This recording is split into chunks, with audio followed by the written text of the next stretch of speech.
Kelly? Yeah, whatever looks good. Oh, yeah. I think you're yeah. Yeah.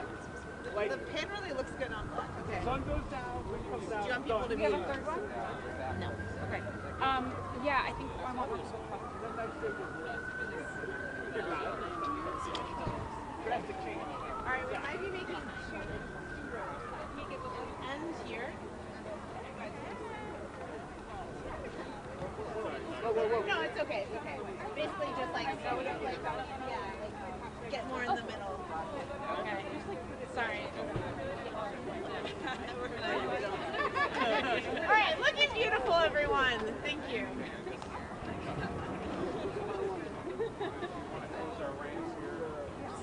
Yeah, I just hope they have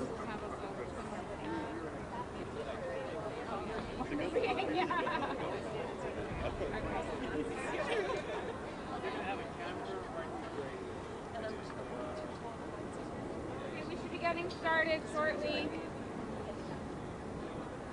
Quick, I'm going to have a crew here in a second.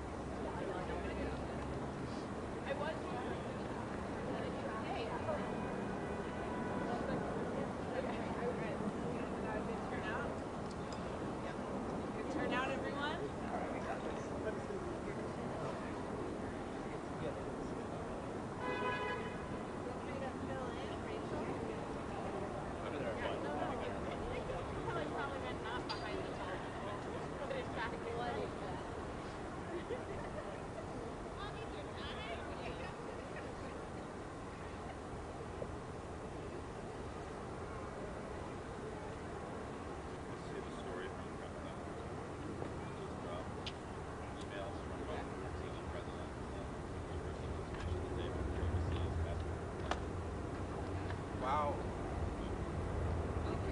They've confirmed his location in Louisiana, is that right? Yes. It's kidnapping. It's political kidnapping.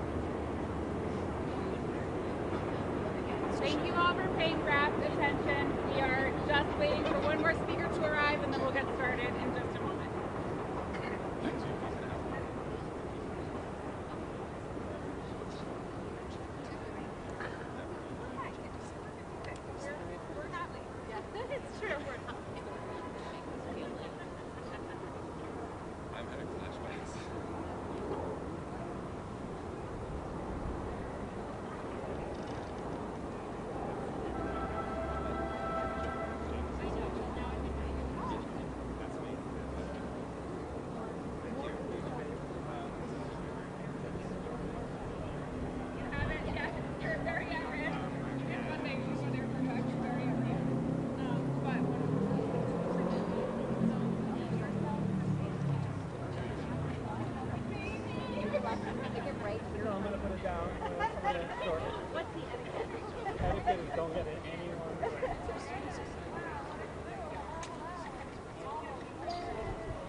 She has a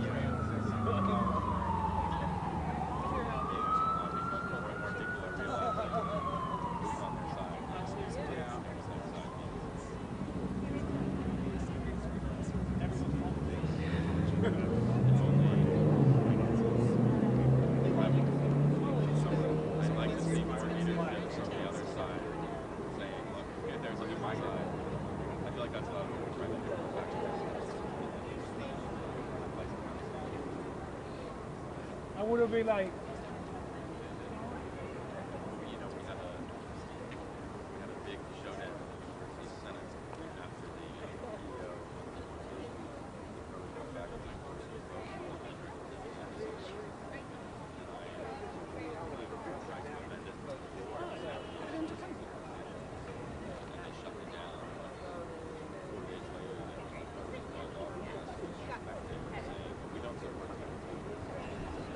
Hi everyone, thank you so much for being here.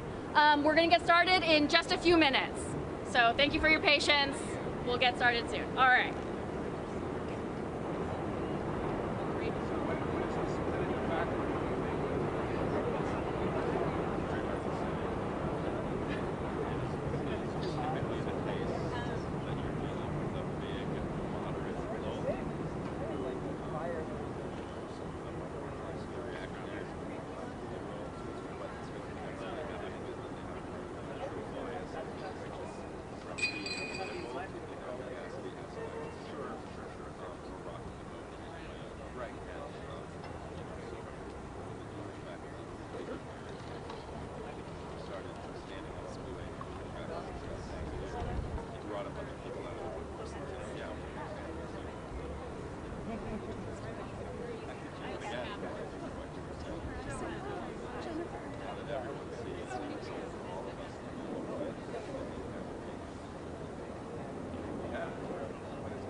Okay.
Good afternoon, everyone. Thank you all for coming.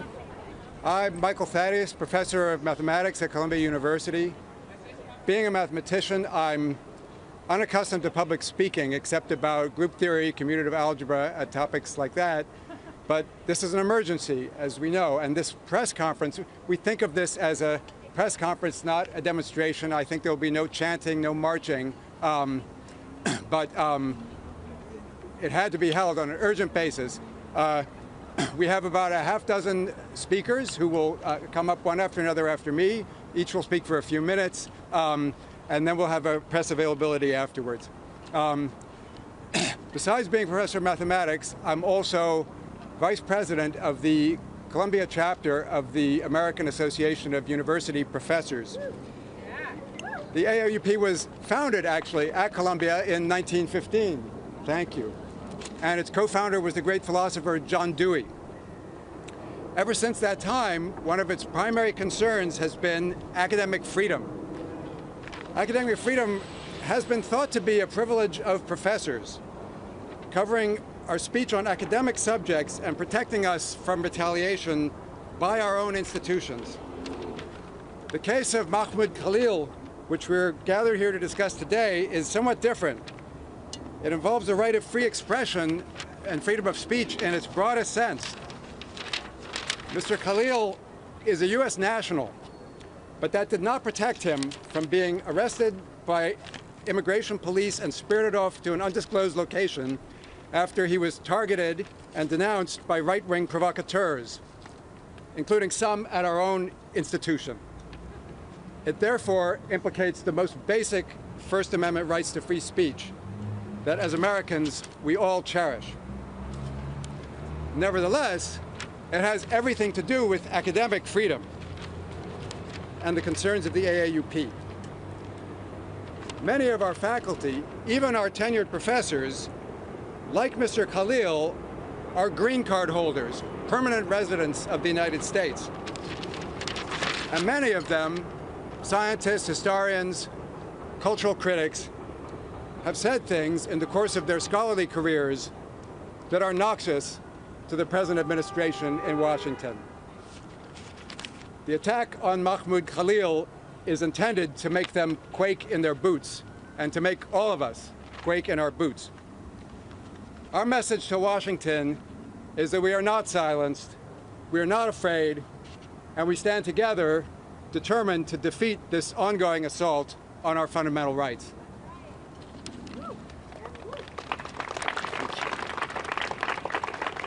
Mahmoud Khalil has not been credibly accused of any violent act. He has not been charged with any crime. If he is guilty of anything, it is guilt by association. Trump's border czar, Tom Homan, alleged on Fox News that Mr. Khalil has been locking down buildings and destroying property. If there's a shred of evidence supporting these allegations against Mr. Khalil, I have yet to see it. No, his only offense has been exercising his constitutional rights to free speech and peaceful assembly.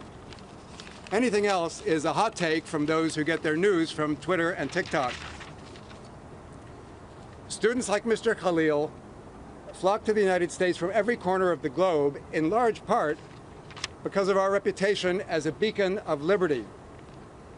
Here, the world thinks someone cannot be summarily arrested and imprisoned merely for expressing an opinion or advocating a political cause.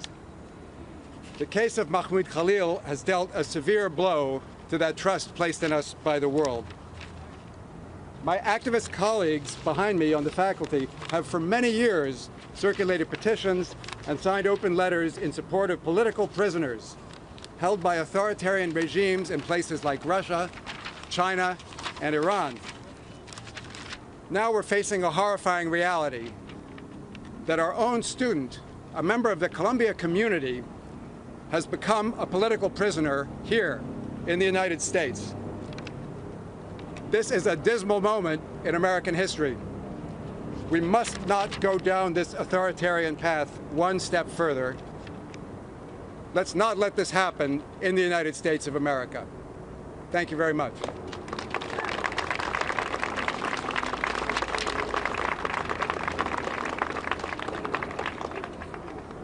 it's a very great honor to present Donna Lieberman, who's the president and CEO of the New York Civil Liberties Union.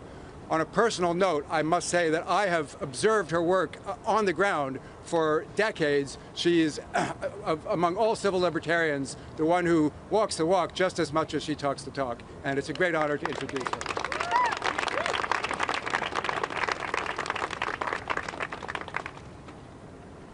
Thank you all for coming out today. The New York Civil Liberties Union stands with the students and faculty at Columbia to condemn the Trump administration's cruel and unlawful detention of Mahmoud Khalil. It is beyond the pale. It's targeted, retaliatory, and an extreme attack on the First Amendment. And it reeks of McCarthyism. We call on the government to release Mr. Khalil immediately.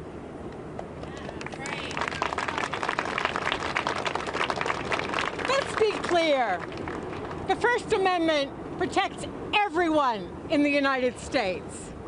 And this unlawful arrest and detention are obviously intended to intimidate and chill speech that the Trump administration doesn't like, not just here in New York, but all across the country. And let's be clear on something else. The federal government has no authority to strip Mr. Khalil or any other lawful permanent resident of their status for participating in a public debate and advocating positions that the Trump administration doesn't like. Political speech or speaking out should never be the basis of punishment or lead to deportation. And what's more, Mr. Khalil, like every other green card holder, has a right to due process of law. The arrest and detention of Mahmoud Khalil is a gross violation of his constitutional rights and an abuse of immigration law. It comes as the Trump administration is trying to ramp up ICE raids and sow fear all across the city, all across the state, all across the country. But we will stand up to the Trump administration. We will not be silenced. We urge Columbia to stop pandering to the Trump administration. We urge Columbia to stand up for your students, to stand up for your faculty, to stand up for academic freedom and democracy. Stand up and speak out to defend Mr. Khalil and demand his immediate release. Free Mahmoud now! Free Mahmoud now! Free Mahmoud now! Thank you. Free Mahmoud now!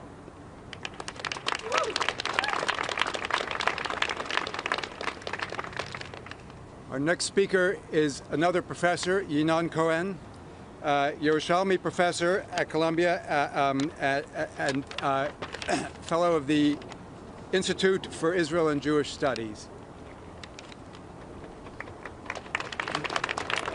Thank you all for coming.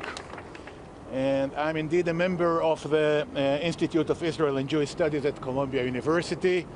And the arrest of Mahmoud Khalil is deeply concerning and reminded me of the unlawful way the Israeli military treats Palestinians in the occupied territories. In the West Bank, the Israeli military often comes at night and abducts Palestinians from their home, wrongly alleging that political activists are members of a terrorist organization. As an Israeli American, I'm extremely troubled that such practices have been imported to the United States and manifest themselves on our campus. Rescinding visas, canceling green card, and intimidating students and staff have become the tool of choice for stifling free speech and undermining the First Amendment. Columbia University includes Christians, Muslim, Jews, Hindus, Sikhs, and athletes. And none of us will be safe unless we're all safe. Thank you.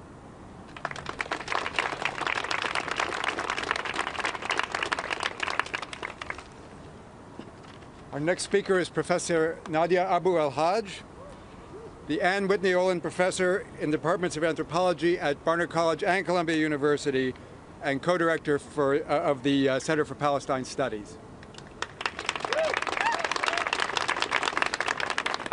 Thank you. Mahmoud Khalil has been a public face of the student movement at Columbia Barnard since last spring. During the encampment, he served as the lead negotiator with the Columbia administration. A mature and gentle human being and a politically sophisticated thinker, Mahmoud tried his best to bring a peaceful end to that encampment. In the same spirit, Mahmoud tried to negotiate a resolution between students and the Barnard administration last week during a sit-in at Milstein Hall. He was filmed participating in that sit-in or being present there, and as a result, various people tweeted, including one of our colleagues, directly at Marco Rubio asking for his arrest and deportation. A Palestinian refugee raised in Damascus, Mahmoud fled to Beirut when it became too dangerous to live in Yarmouk. He eventually made his way to the US to study. Now incarcerated in a detention center in Louisiana, his green card revoked. He is at serious risk of deportation. He may well be displaced again. Mahmoud's story, in short, is the Palestinian story par excellence. But let us be clear, Mahmoud has been detained for his political speech. It is political speech that some of our colleagues and students and many agitators outside the university and the college do not like. It is political speech that they have tried to shut down by slandering Palestinians and pro-Palestinian protesters as anti-Semites, and even as providing material support for terrorism, with absolutely no evidence to back it up. So let me say to all of you who have fashioned and promoted this narrative, that is, to each and every member of Columbia's Task Force on Anti-Semitism, to every colleague who has tweeted unsubstantiated accusations at individual students and student groups, and to the small group of Columbia students who have done the same, and to each of you outside the university who have participated, you did this.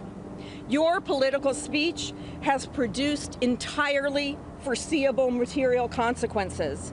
Mahmoud is not safe, and that is not a matter of how he feels. He is in real danger, and each of you bear substantial moral responsibility for that fact. The narratives you have promoted have demonized and increasingly helped to criminalize simply being Palestinian in this country. And Mahmoud Khalil is paying an unconscionable price. Thank you. Yes.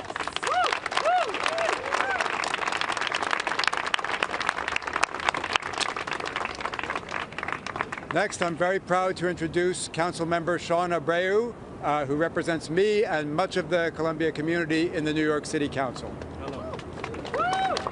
Well, good evening, everybody. If you think the people rescinding research grants, brandishing ICE as a tool for intimidation, and slashing offices dedicated to protecting civil rights give a damn about protecting students, you're wrong. I'm Council Member Abreu, and I'm the son of immigrants. And immigrants know a thing or two about ICE. ICE is not about safety, ICE is about fear. I'm also a lawyer, and there's a thing or two I know about the Constitution. I know that in America, we believe in due process. And if you think the people who brought ICE to our doorstep care about safety, you are wrong. I'm here to let you know that we are paying attention and that we need to fight against this authoritarian regime. Thank you, everybody.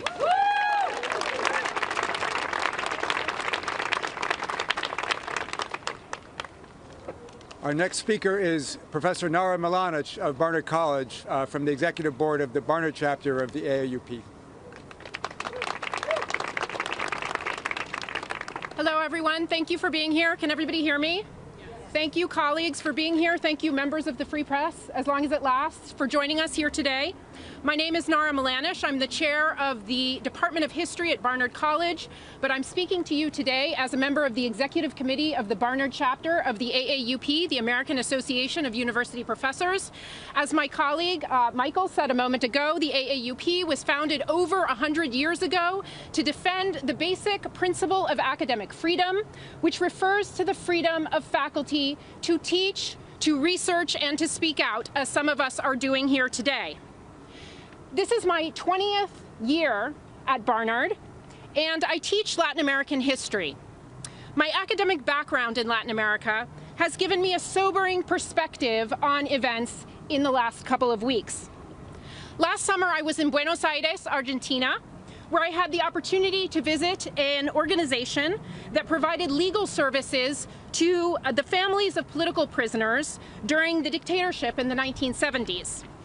Walking through the hallways of that organization, I passed boxes and boxes and boxes of files. My host told me that they were stuffed with hundreds and maybe thousands of writs of habeas corpus. These are petitions that the organization filed seeking the release of political prisoners who had been abducted and disappeared by the military dictatorship. When I read that Mahmoud Khalil's lawyer had filed a writ of habeas corpus on his behalf, I thought of those boxes of files. I thought of the many disappeared in Argentina, in Chile, in Brazil, and elsewhere. These dictatorships specifically targeted students, and they targeted faculty, and they targeted them for their political beliefs. I thought of the memorial tiles dotting the sidewalk at the entrance to the University of Buenos Aires, commemorating members of the university community lost to the dictatorship. Universities cannot exist when students are persecuted, arrested, and disappeared for their political beliefs. They can't exist when administrators call the police onto campus to resolve deep differences and difficult tensions with guns and zip ties. Universities cannot exist when their leaders do not stand up for the basic values of teaching, learning, expression, research, inquiry, and debate. Our worst enemy at this moment is the idea that the terrible things that happen during authoritarian dictatorships elsewhere could somehow never happen here, but they can happen, and indeed, we must acknowledge that some of those things are already happening. The AAUP calls on our students, faculty, and staff to stand together and to defend one another, as well as the principles of academic freedom. But we must recognize that this grievous attack on our university community is also an attack on our city, on our country, and we therefore call on all people of good conscience to stand up for democracy, to stand up for due process, and to stand up for our most basic constitutional rights. Thank you.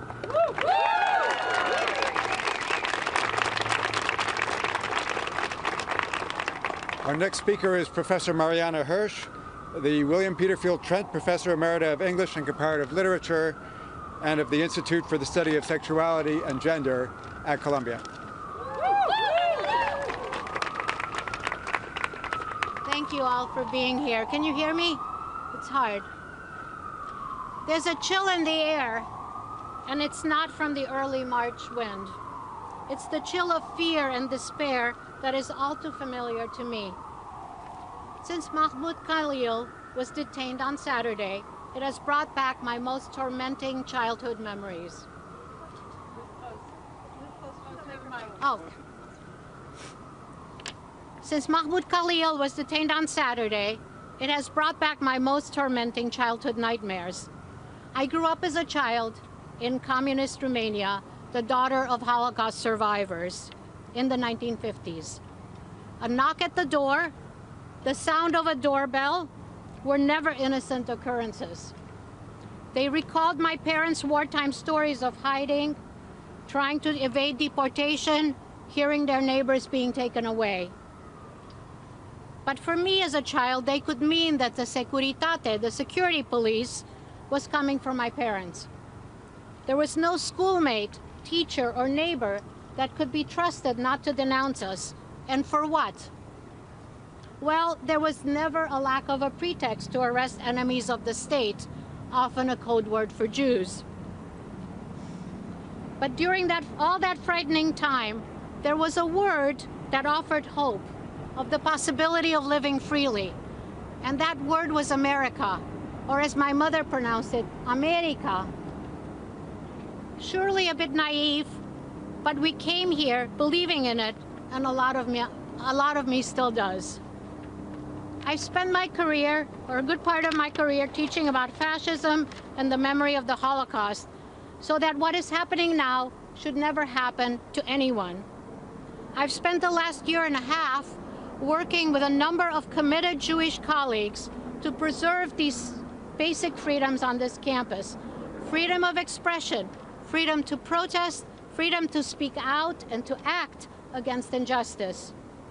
My committed Jewish faculty colleagues and I have warned that the false characterization of Columbia as a hotbed of anti-Semitism would be used as an alibi for what's actually at stake for the Republican establishment and now the Trump administration. Strict control of speech, of protest, and of higher education at large. It should be obvious to everyone that what's happening on this campus, or should I say to this campus, is not about protecting Jews.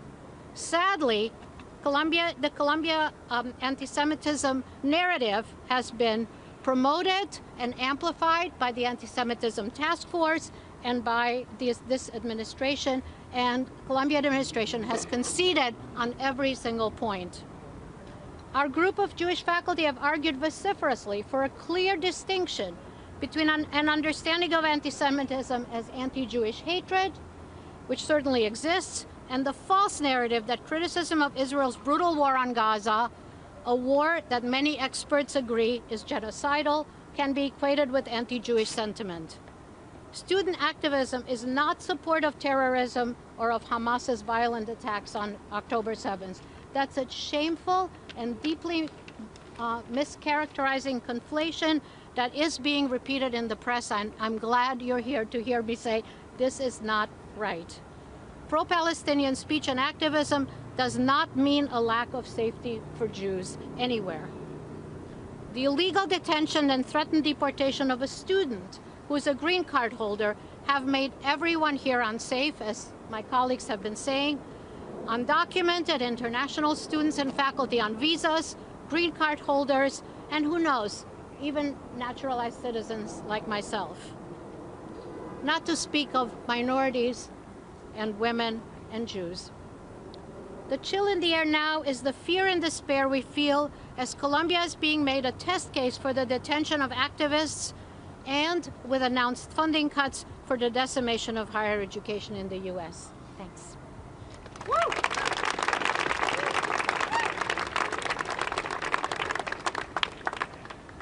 Our next speaker is Rabbi Jason Klein, the senior rabbi at Congregation Beit Simchat Torah. Hi, I'm Jason Gary Klein, Columbia College class of 1997, and senior rabbi at CBST, a congregation that is serving people of all sexual orientations and gender identities. As a Columbia alumnus, I was shaken both by the news of $40 million of federal funds being withheld from Columbia by the Trump administration, and I was also shaken by President Armstrong's email over the weekend and the links that it contained, because they appeared to exploit anti-Semitism rather than actually have a cogent plan to combat it. And Mahmoud Khalil, I am mortified as an American, as a Jew, and as an alumnus of this institution that you have been taken into ICE custody, and I cannot even imagine what you and your family are going through right now. President Armstrong, I am concerned that you may not have done enough to protect Mahmoud Khalil and his family. This week's Torah portion, Ki Tisa, describes a vacuum in leadership that leads our ancestors to create an idol. One reason this section of the Torah is notable is because even Moses' brother Aaron, the de facto leader of the Jewish people in Moshe's place, takes no responsibility for the construction of the golden calf. Unfortunately, it's a very human thing to do, to shirk responsibility. Let's stop doing that. Let's not let each other off the hook for it. Today, we're calling out the outrageous absence of moral leadership coming from the highest offices in this country. I condemn the detention of Mahmoud Khalil and the withholding of federal funds from Colombia. They are not in Jewish safety. They are not in the interest, they are not in the interest of Jewish safety.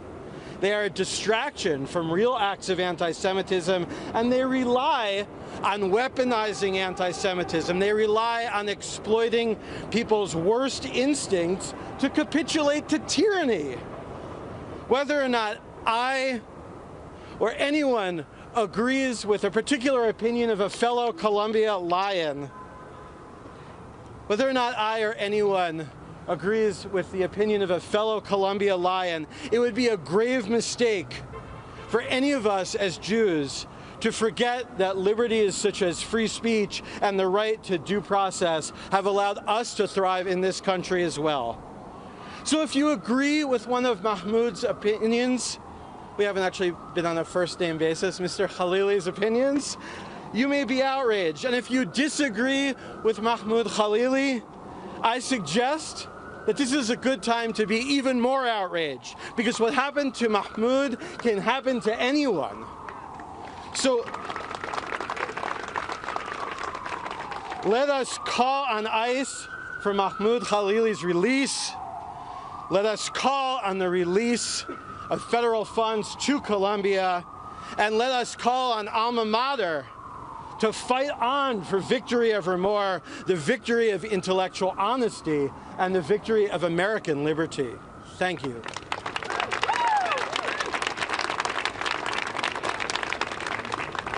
Thank you. Our next speaker is Professor Sonia Posmentier, who's Associate Professor of English at New York University, and she's here to represent the Sanctuary Campus Network. Hi, can you all hear me? Yeah. My name's Sonia Posmentier. I'm a faculty member downtown at New York University. I'm also a member of the Executive Council of NYU's chapter of AAUP. So I'm here in solidarity with my colleagues at Barnard and Columbia, and in solidarity with Mahmoud Khalil to demand his release from ICE custody, and to call also on Barnard College to reinstate students who've been expelled for protesting the war on Gaza by Israel with arms from the U.S.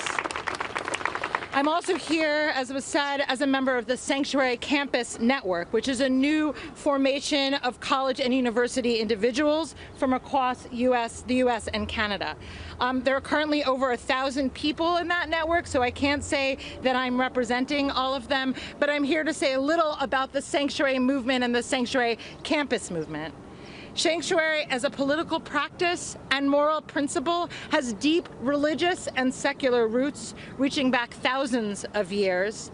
More recently, as many of you may know, in the 1980s, the new Sanctuary movement was one expression of transnational organizing to provide safety to refugees fleeing civil wars and genocide in Central America, and to end the U.S. backing of those wars.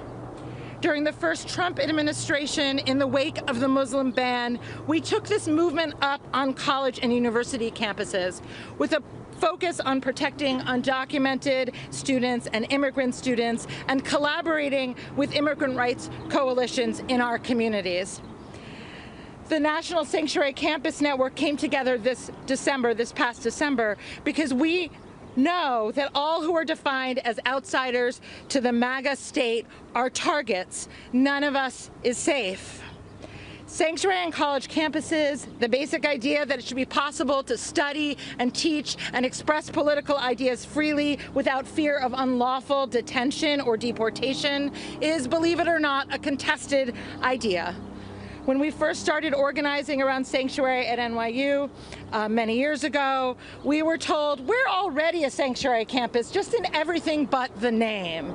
And then when we said, well, take the name, they said, well, that might be making a promise we can't keep, which was a little closer to the truth. Now administrators all across the country are trying to adopt a stance of neutrality or civility, but their version of neutrality is far from it. It upholds the Palestine exception to speech and critical inquiry. It upholds the banning of trans people from public life. Caving to Trump directives on DEI, social justice, and climate justice is far from neutral. In fact, it's taking us backward, creating restrictions on what we can study and how we can collectively transform university spaces. But let's be clear, it's not that our universities cannot make themselves sanctuary to all students. It's that they will not, as Columbia University has shown us most dramatically by enabling the detention of Mahmoud Khalil this weekend. So while faculty and students continue to push our administrations, we've also been building sanctuary among ourselves, because it's not just something we demand, it's something we have to make. And because of how important we are to each other, I want to acknowledge that we're living in a time of great fear, and to take a minute to acknowledge the courage of Mahmoud Khalil and all our students who are protesting against genocide in the face of this fear. And to ask that those of us who are faculty and have power and privilege to do so stand with them and take on some of that risk with them. The poet June Jordan, Barnard alumna, identified this courage when she addressed Columbia students sitting outside the steps of Hamilton Hall, which they had renamed Mandela Hall, in 1985, protesting South African apartheid. She said to them, "And that is what you, the students of Columbia, say to all Americans as you sustain this protest. Fear of reprisals stops here with my body. Tyrannical rule and tyrannical force stops here with my body. Reprisals may come, tyranny may continue, but tyrannical rule and tyrannical force will have to deal with me, with my body, with my open and speaking big mouth, as long as I am alive." And it's in this spirit that we organize across the US and Canada now to demand to become sanctuary campuses. Sanctuary campus means the end of war and occupation of Palestine. It means no ICE on or around our campus. It means no threats of deportation against international students, faculty, and staff.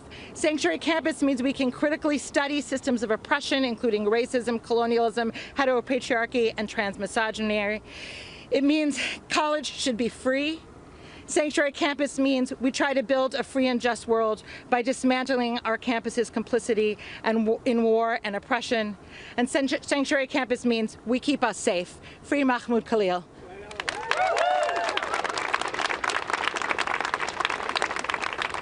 Thank you. Our next speaker is Jamie Beeren, Chief Executive Officer of Bend the Arc Jewish Action.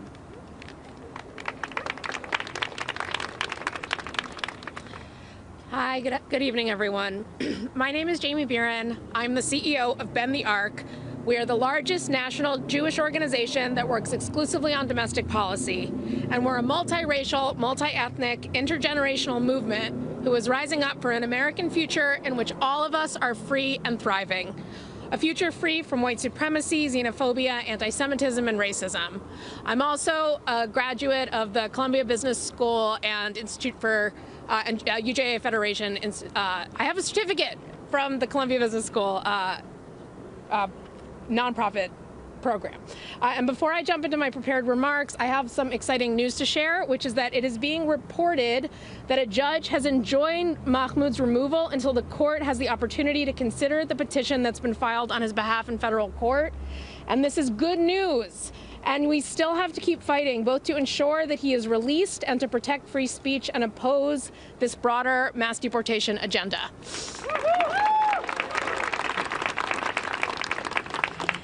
And I am here today because I know in my bones as an American Jew how dangerous it is when the government starts abducting legal residents that they disagree with.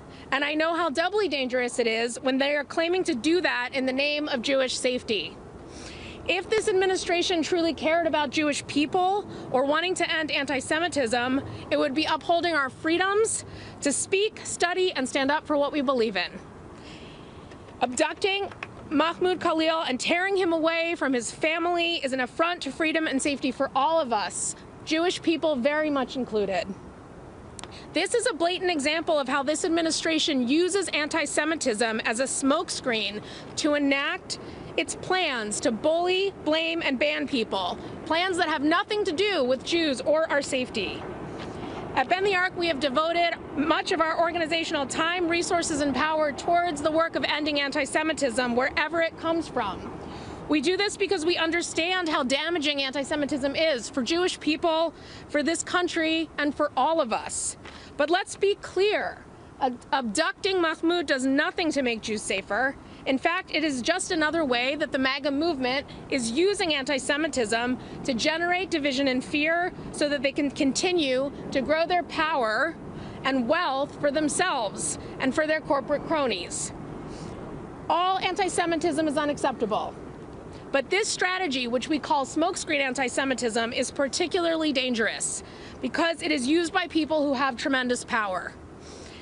The same people who are trying to get away with using Nazi salutes from their biggest platforms are claiming to care about Jewish people and our needs, all as a cover for their despotic plans to harm all of us, as cover for their mass deportation agenda, which the vast majority of American Jews oppose.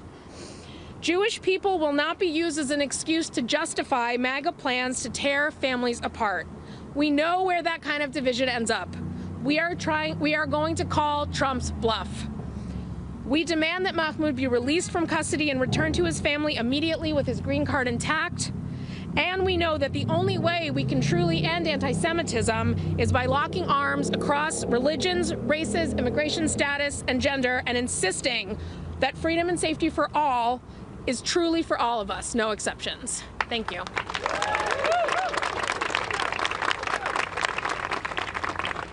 Thank you all very much for coming. We have one more speaker, Rabbi Rachel Goldenberg, the senior rabbi of Malchut, and we'll have a press availability afterwards.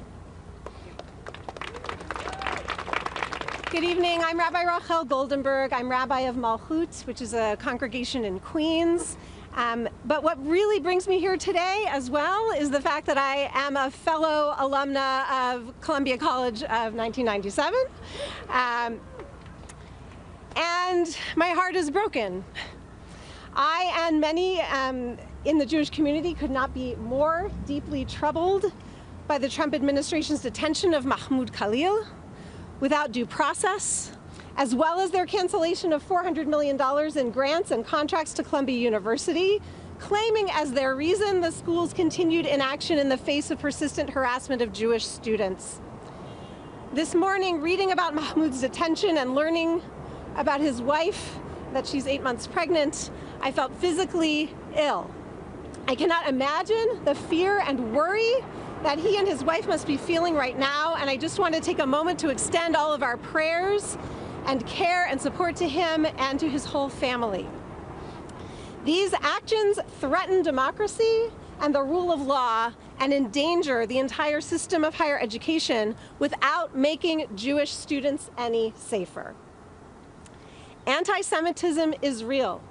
It exists in this country. It exists in all sorts of political movements. It even exists at Columbia. And it is also true that the majority of students who have taken part in the campus protests, including many Jewish students, did so peacefully and because they wanted the war in Gaza to end. It did not come from a place of anti-Semitism. If the Trump administration was actually concerned about fighting anti-Semitism, they would not be halting the work of the Department of Education's Office for Civil Rights, which is the body charged with such investigations. Nor would they be platforming white nationalists or those who perform Nazi salutes. It breaks my heart as a Jew who found my path to the rabbinate in large part due to my experience of rich and joyful Jewish life at Columbia, to witness how the Trump administration is targeting my alma mater and using the pretext of Jewish safety to move forward their xenophobic and authoritarian agendas. I am also angry and ashamed that the university has not stood up to these assaults on civil liberties and the rule of law. This week, the Jewish community marks the holiday of Purim. We celebrate the biblical story of how Queen Esther saved Persian Jews from destruction by the king's xenophobic minister, Haman. Queen Esther, herself a Jew, risks her life to reveal her identity, to speak up and protect her people. Today, the Trump administration is looking to a right-wing strategy that they have called by her name, Project Esther, which is an addendum to Project 2025, as they carry out these actions against Columbia University and Mahmoud Khalil. Project Esther weaponizes Jewish fear to drive a wedge between Jews and liberatory movements. Today, we here, standing here, invoke the true Queen Esther and stand up to the forces who would use our safety as a pretext to shut down legal, peaceful student protests, to detain an expectant father and green card holder, to suppress the movement for Palestinian liberation, and to destroy higher education. Today, we call for Mahmoud Khalil's immediate release. We call on Columbia to stand with us in drawing courage from Queen Esther's example, to resist fear, to resist intimidation, and to say no to collaborating with Trump's authoritarian agenda.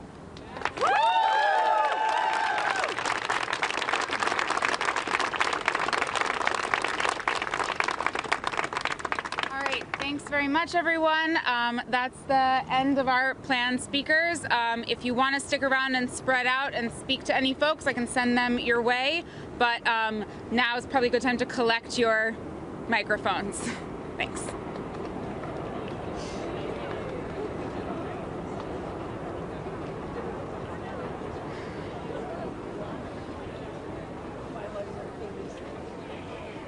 Thanks very much for coming. Oh, absolutely.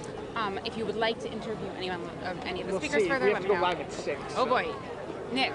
Hi, Sophie. Nice to finally meet. Yeah. Nice to meet you. Thanks so much for coming out. You connected with Marianne? I haven't yet. Okay. Got it. All right, yeah. He's right over there. Okay, great. Hi. I joined Esther last year, which is a freshman student. Okay. And Nadia at the branch. Nadia is right over there.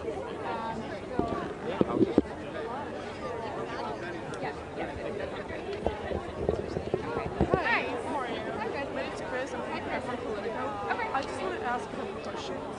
Yes, would you like to speak to one of the speakers, or do you want to ask them? Sure. Can you give me the person who spoke first? Maybe I was a bit late. So yeah, we had our MC, Michael, and then our first speaker was...